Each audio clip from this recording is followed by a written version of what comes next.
to survive in prison part 2. So what I told you about the fighting and the 3Gs, the 4Gs really. But now we're going to get into other things. Debts. Don't go in it. If you're a junkie on the street, I shouldn't say that, man. People go through different things. They got vices or whatever. People got their own demons. So if you're one of those guys that have a drug problem, whatever the case may be, if you go in there, a lot of guys go in there and, hey, bro, can I get this on front? Can I get this? I'm going to pay you next week. I'm going to hit your cash app. I'm going to do that. Don't do that. Because if you cannot pay or you're waiting to pay them, they're going to get you together. They're going to take your stuff. They're going to beat on you. They're going to look at you like you're weak. Don't get into debts. Avoid debts. Okay? Don't owe somebody something so that you're going to pay them. Don't pay them. And because I've seen a lot of guys go in there. Next thing you know, they're washing laundry for that person.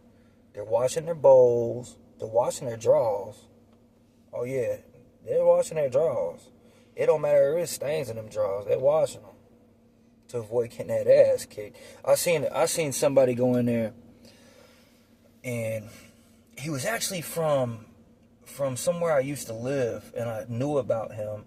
And on the streets, people thought he was like cool, like he was a gangster. He wasn't. Secretly, I knew he wasn't. But he got there, and he came to my dorm, and totally not the guy that I knew about on the streets. His hands were swole. I'm gonna tell you why his hands were swole. His face was all beat up. Damn. I need to stop smoking. So, I guess he owed some people on another deck. They made him put his hands out. And repeatedly hit his hands with a broom. Broke his hands, swole his hands up. He checked out, told the police. He checked out, came to my deck. And in my deck, it was real hitters in there, bro. Big, like, bro, people get you together, bro. So he came over there thinking shit was going to be sweet, sitting at his bunk, trying to mind his business, looking around. Then he tries to get some drugs. Doing the same shit he did on the other deck. You know what they did? They took, hey, somebody came out from the hallway. Hey, man, hey, you, so-and-so? Yeah, what? It was like, come on, back here real quick. We got to talk to you real quick. We got to figure something out. He was like, oh, okay. Gets up, goes back there. I'm sitting there with my boy at the table. We're sitting there chopping it up, talking. We're kind of paying attention. We're like, man, what they got going on? They about to get his ass together. Next you know, like 10 minutes goes by. He comes back out. His face is bleeding. Eyes swollen shut. He's even more messed up than he was when he came in. And we're like, damn. And then, but ended up finding out that the people that called him back there was on a jack. A jack is a phone in prison. They was on a jack. They was on FaceTime. And it was like, hey, man, did dude show up over there? He's got his hands swollen, this and that. His name is this. It was like, yeah, I think he did today. It was like, man, we're gonna send you $100 if you could have him on FaceTime, bring him back here, and stop him out. And then they was like, all right, bet. So that's what happened to him. So it's stuff like that. It's too much to it to go into it to really describe how a place like that is. Also, people will try to rob you, especially if you're a white boy, you go to prison. What they'll do is they'll come to yourself, so you get commissary. Don't go in there, oh yeah, I'm getting money, I'm this and that. You got a big old bag full of commissary, you walk in. Don't think you're just going to go to your cell, put it away, be cool and be comfortable, like how jail is. And just like, yeah, I'm living my best life.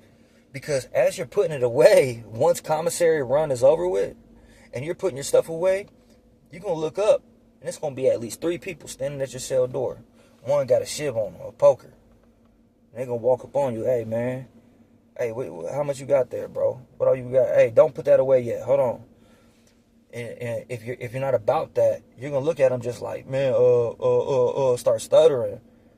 Stand up tall. You got to stand up tall. What's up, man? What y'all want, bro? They're gonna pull it because the thing is that they're not gonna poke you for nothing. The main reason people in a joint poke each other is out of self-defense, like out of protection. They're not gonna go in there.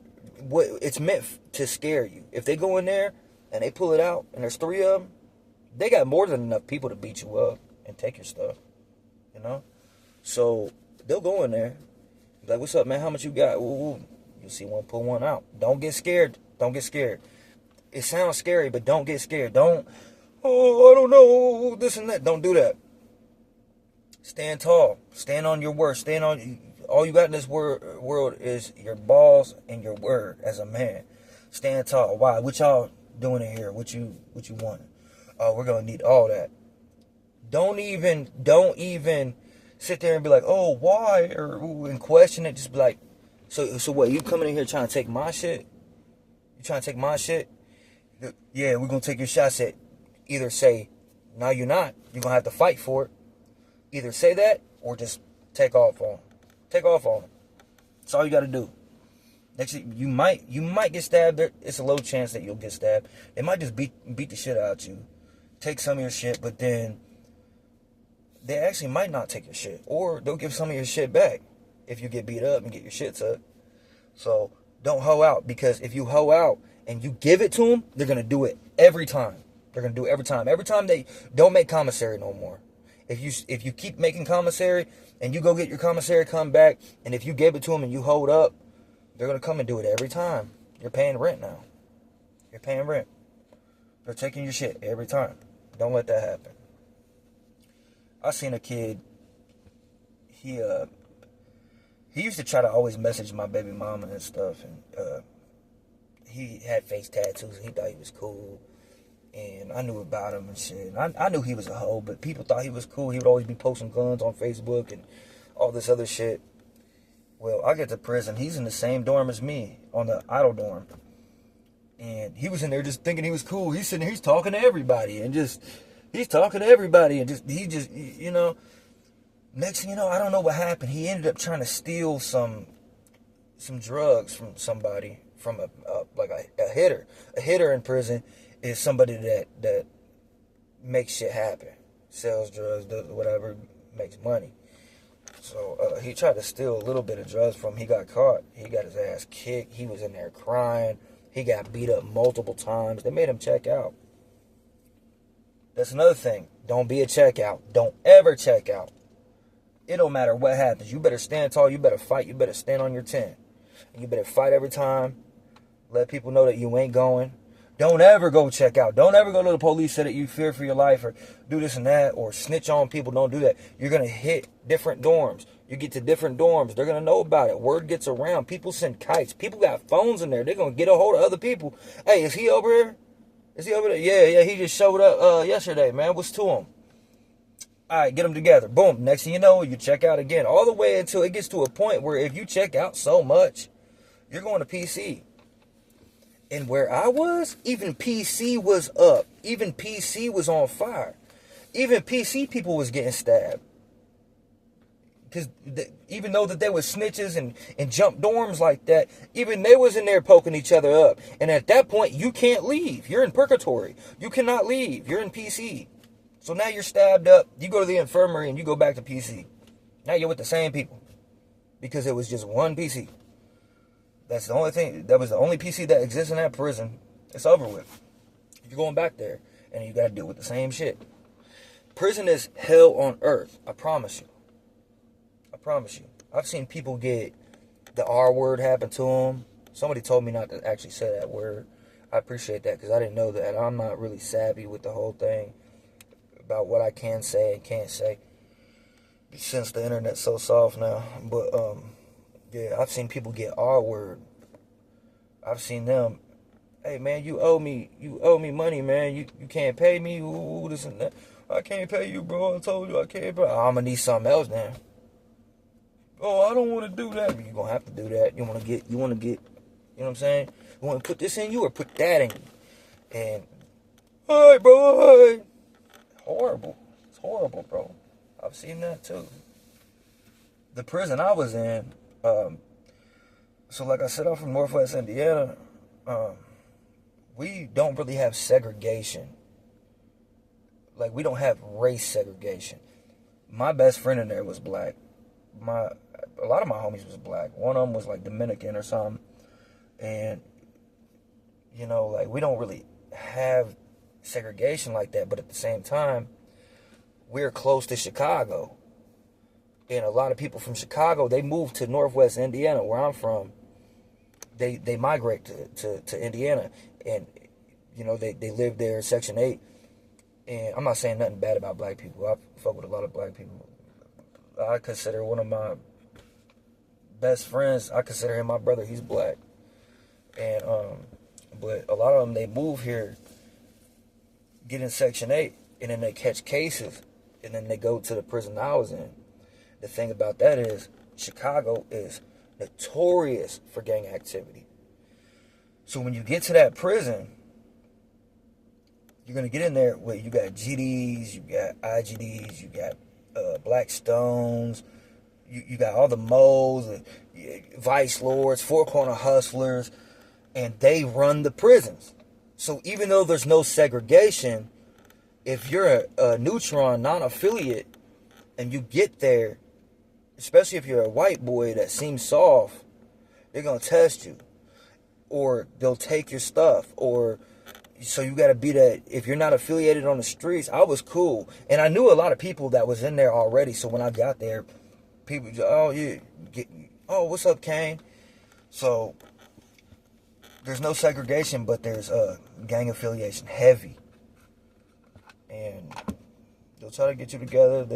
If you're a white dude, who does white boy think what he doing in here, trying to sell drugs and do this and that, trying to make some money, take all your shit from you, whatever. So you gotta be careful about that. You gotta be careful about a lot of things. There's so much I'll probably make another video later on down the road about the whole situation of prison politics, but there's just so many. But those are the basics that you should know. Don't ask a lot of questions. Don't act like you don't know what you're doing. Don't act like, if it's your first time, don't act like it's your first time, basically. Once you get to prison, then primal instincts come out. For some reason, when people go to prison, their primal instincts come out. People become animals, essentially. They do whatever to survive. Feelings, they go out the window. Empathy, out the window. Sympathy, out the window. It's over with. So if you're not built like that, don't go to prison. Simple. Don't commit crimes. Be a good boy. Be a good boy like you know you're supposed to be. Because once you get there, it's a different world. It's not like the world. You can't, like in the world, people be talking shit online. And pull up. In prison, you're in there with these big. You ain't escaping. You ain't going to hide at a house or go hide over here. I ain't even over there, bro. No, bro. They know where you at. You in the same building as them. They gonna pull up on you if you talk that crazy shit. Don't ever talk about people. Don't ever talk about people in prison. Don't tell somebody some shit about somebody or how you feel about somebody. Even if you feel like they're your friend. Don't trust nobody. Don't trust nobody. Even if you feel like they're your friend. Because they might turn around and go up to, hey man, you know, he was saying this about you. Or they might be scared of that person. That person might try to press your friend. And then, no bro, I didn't say it. Woo said it. He said it and he said this and that. Next thing you know, they pulling up on you. You minding your business, doing your thing. They pull, hey man, I heard you said this. What's to you, bro? And then all of a sudden, you guys get into it. Don't trust nobody in prison. Don't feel like people that you meet in prison could be your friend or is a real true friend or honest person. Because the thing is, friends are worse than enemies. Because friends could be future enemies with better information. With more to know about you. So you got enemies. You never let your enemies know nothing about you. Right? So why would you let somebody that you feel like could be your friend know everything about you? Because a friend is a future enemy with better information. Period. And that's the sad truth of it.